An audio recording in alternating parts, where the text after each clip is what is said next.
आज डल lake front के 4 projects का लोकार्पण हुआ है। इसकी मैं बधाई आपको देता हूं। मुझे अत्यंत प्रसन्नता है कि ये प्रोजेक्ट श्रीनगर के या कश्मीर के निवासियों को समर्पित किया जा सका है।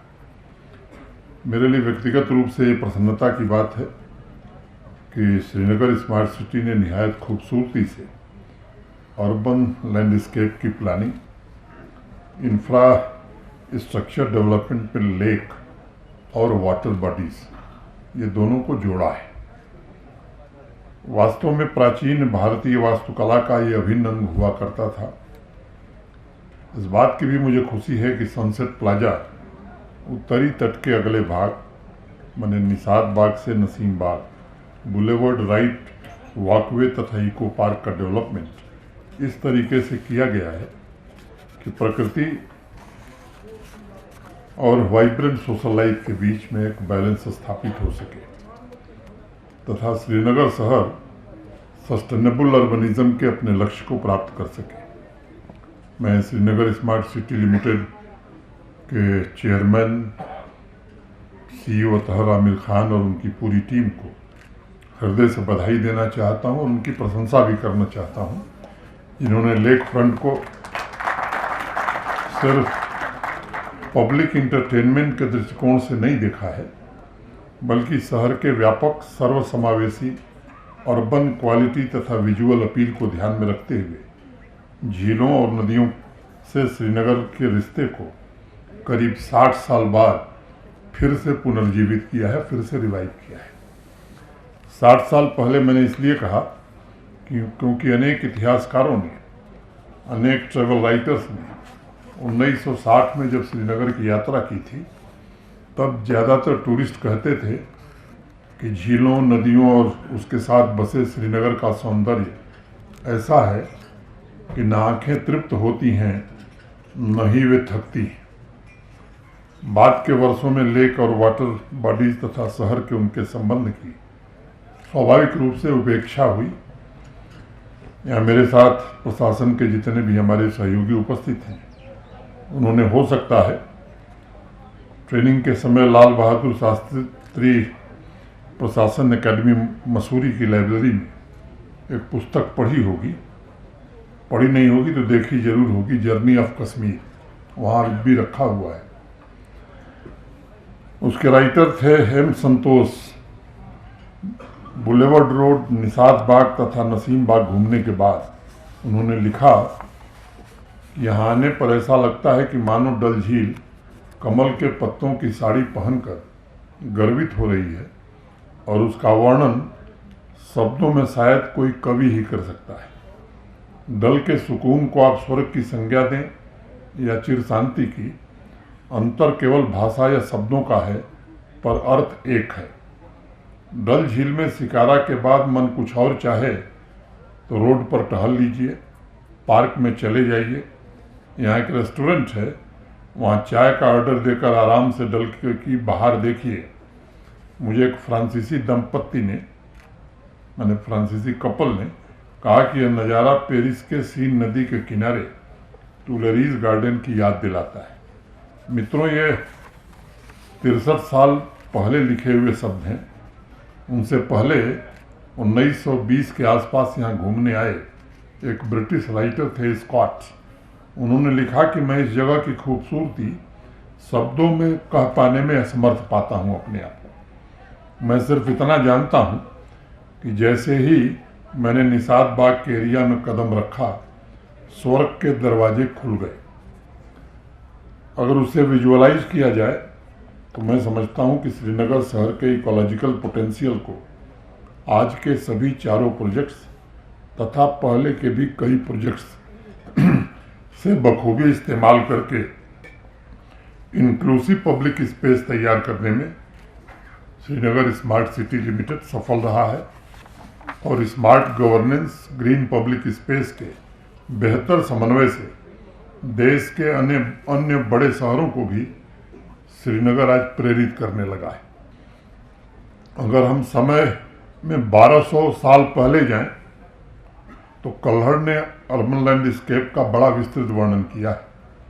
राजतरंगिणी में कलहर ने लिखा है, तद्विना नगरम कुत्र पवित्रा सुलभा भूय सुभगा सिंधु भेदा क्रीड़ावश विथूपी। पृथ्वी पर इसके अतिरिक्त और कहाँ क्रीड़ागृह, पथों के तट तथा पवित्र एवं सुंदर नहरें उपलब्ध हो सकती हैं। मित्रों, इसके अलावा तृतीय तरंग में कलहर ने बड़े विस्तार से शहर की अन्य सुविधाओं और उनके समन्वय से शहर के सौंदर्य और बेजोड़ आम नागरिक जीवन की चर्चा भी की है। मुझे प्रसन्नता है कि स्मार्ट सिटी के प्रोजेक्ट्स के इन प्रयासों से श्रीनगर के प्राचीन गौरव को धीरे धीरे प्राप्त करने की दिशा में हमने एक लंबा फासला तय किया है। श्रीनगर अपने पुराने प्राकृतिक सौंदर्य को प्राप्त कर रहा है तथा कश्मीर घाटी के लिए ही नहीं बल्कि पूरे जम्मू कश्मीर के लिए विकास के केंद्र के रूप में उभर रहा है। मैं जानता हूं आने वाले दिनों में सनसेट प्लाजा एक ऐसा फेवरेट डेस्टिनेशन बनेगा जहां टूरिस्ट की संख्या बढ़ेगी और केवल संख्या नहीं बढ़ेगी, स्थानीय युवाओं को रोजगार के अवसर भी असीम मात्रा में मिलेंगे। इससे स्थानीय शहरी नागरिकों के जीवन की गुणवत्ता में भी सुधार होगा। उत्तर प्रदेश में या लखनऊ में शाम अवध की तरह डल के शाम की भी चर्चा मुझे लगता है कि अब देश में होने लगेगी, ऐसा मुझे प्रतीत होता है। लेक सनसेट प्लाजा के 1000 स्क्वायर मीटर के एरिया में सभी तरह की पब्लिक एमिनिटी जैसे interactive sitting space, parking management, state of art illumination और लैंडस्केपिंग की गई है।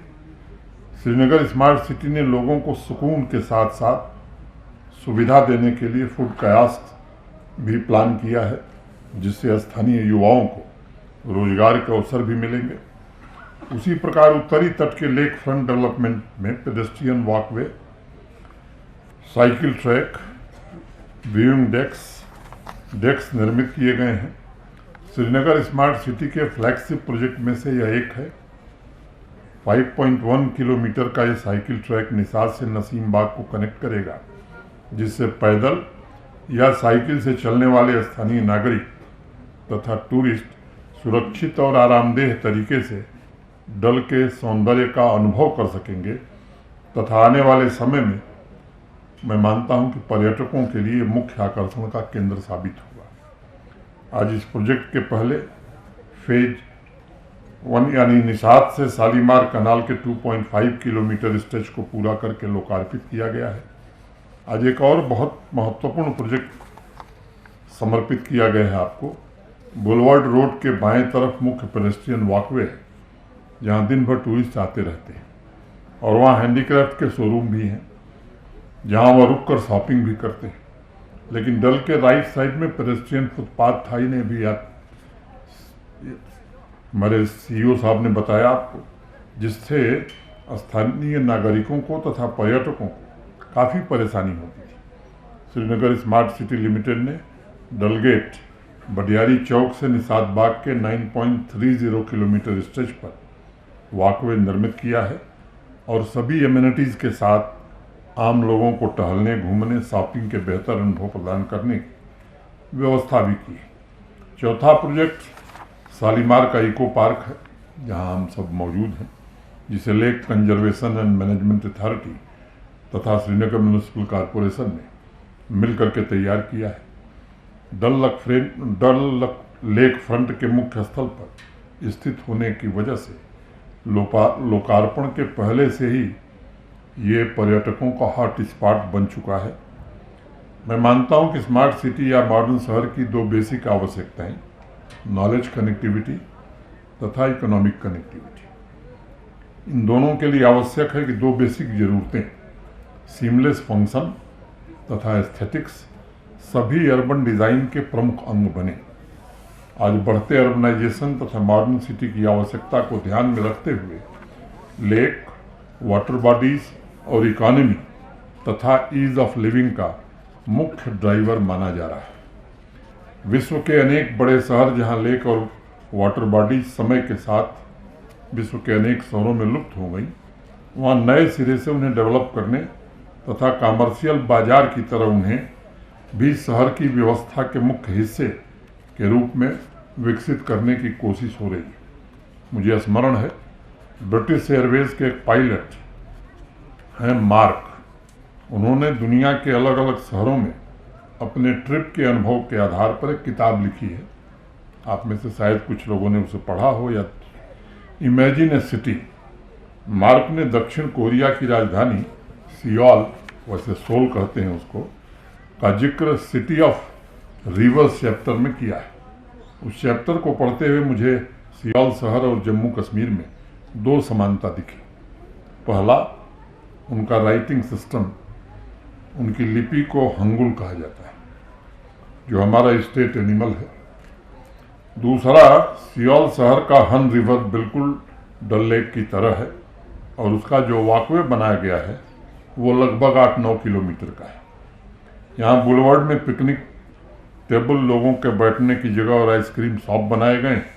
मार्क ने लिखा है कि लोग उस जगह को ओएसिस कहते हैं और यह नेचुरल हेरिटेज और मॉडर्न फैसिलिटीज़ का जीता जागता उदाहरण है। मैं समझता हूँ कि वह दिन दूर नहीं है जब ऐसी ही चर्चा श्रीनगर की भी आने वाले दिनों में होगी कि दुनिया के सबसे खूबसूरत सिटी ऑफ रिवर्स की लिस्ट में श्रीनगर भी शामिल हुआ। एक बार पुनः मैं श्रीनगर सिटी प्रोजेक्ट्स की यहाँ के नागरिकों को हृदय से बधाई देता हूँ और हमारे जिन साथियों ने, जिन सहयोगियों ने मेहनत से इस काम को पूरा किया है, उनको विशेष रूप से साधुवाद देता हूँ। मेहता जी ने जो बात आधी कही उसको मैं पूरा करके अपनी बात खत्म करता हूँ। एक बात हमें बराबर ध्यान में रखना होगा और मैं बार बार, कम से कम 1000 बार तो मैं कह चुका हूँ, श्रीनगर शहर में भी कम से कम 50 बार, कि बिना शांति के विकास हो नहीं सकता है।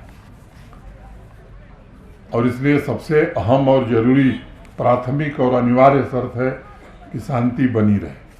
और शांति स्थापित करना केवल पुलिस फोर्स और प्रशासन का काम नहीं, इसमें नागरिकों की भी अहम भूमिका है। हम सब कुछ पुलिस फोर्स और प्रशासन पर छोड़ दें, अपने कर्तव्य से विमुख हो जाएं, तो यकीन मानिए शांति स्थापित होने वाली नहीं। अगर हम अपने कर्तव्यों के प्रति सचेत रहेंगे तो ये शांति अस्थायी होगी। और इसलिए मैं आप सबसे कहना चाहता हूँ कि वो जो कॉन्फ्लिक्ट प्रोफेटियर्स थे, उनका जमाना लग गया है। अभी भी कुछ लोग हैं जो चाहते हैं कि ये शांति में खलल पड़े। कश्मीर में, जम्मू में कुछ हो न हो, दुनिया में कहीं कुछ हो तो उसको लेकर के वो यहाँ का अमन चैन बिगाड़ने की कोशिश करते हैं। मैं समझता हूँ कि ये हमें समझने की आवश्यकता है। और टूरिज्म जिस तरह से बढ़ रहा है उससे यहाँ की इकॉनमी बढ़ रही है, यहाँ का इंफ्रास्ट्रक्चर बढ़ रहा है, तो पूरे देश में अर्बन ट्रांसफॉर्मेशन कैसे होता है, श्रीनगर उसका एक उदाहरण बन रहा है। तो हमें गर्व इस बात पर होना चाहिए, न कि इस बात पर होना चाहिए कि ऐसा आदमी हमारे यहाँ पैदा हुआ जिसने 100 लोगों को मार दिया। मुझे लगता है कि जब हम ऐसे कामों से विमुख होंगे और ऐसे कामों की तारीफ करेंगे तो यकीन मानिए ये अभी शुरुआत है, अभी मंजिल बहुत दूर है। मंजिल भी आप जरूर प्राप्त करेंगे, इसके प्रति मुझे पूरा भरोसा है।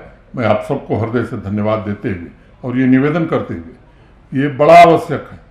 जिस दिन शांति में खलल आई, यकीन मानिए ये न टूरिज्म रहेगा, न विकास होगा, न यहाँ की अर्थव्यवस्था बढ़ेगी, न रोजगार के अवसर मिलेंगे। और कुछ लोग अभी भी इसके पीछे पड़े हुए हैं, बेबुनियाद बातें, जिनका बेसिर पैर की बातें, जिनका कोई मतलब नहीं, कुछ भी बोल देना, बिना सबूत के बोल देना। तो मैं आप सबसे निवेदन करना चाहता हूँ, और मैंने बार बार ये बात कही कि सामान्य आदमी को कोई दिक्कत है, कोई तकलीफ है, कोई हमने गलत निर्णय किया है तो आप आइए, खुले मन से हम बात करने को तैयार। लेकिन अफवाहें फैला करके, लोगों को गुमराह करके, उनको दिग्भ्रमित करना, ये मुनासिब नहीं है समाज के लिए। इतना ही निवेदन करके मैं फिर से आप सबके प्रति हृदय से कृतज्ञता ज्ञापित करते हुए अपनी बात को पूरी करता हूँ। धन्यवाद। जय हिंद, जय भारत।